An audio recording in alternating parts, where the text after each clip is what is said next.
Boa tarde, alunos! Eu me apresento, sou o professor substituto de vocês, certo? Prazer, senhor Lan, diariamente, Smith, tá ligado? Estou aqui pra apresentar minha nova aula pra vocês, espero que gostem. E hoje eu vou apresentar o verbo fuder. Conjugação do verbo fuder pras novinhas inteligentes.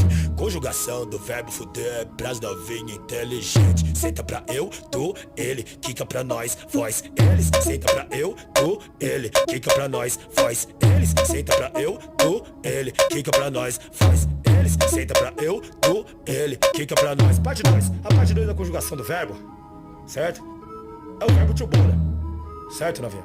Não sei se você sabe, mas a moda não é mais ter books on the table.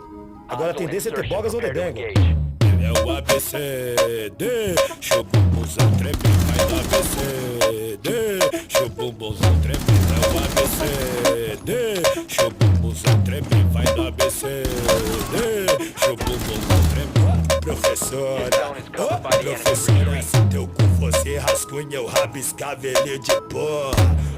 Professora, professora, se teu cu fosse rascunha, eu rabiscava eu... Meu pau é o lápis de cor. Meu pau é o lápis de cor. Dá pontadinha, dá pontadinha, dá pontadinha com popô. Dá pontadinha, dá pontadinha, dá pontadinha com popô.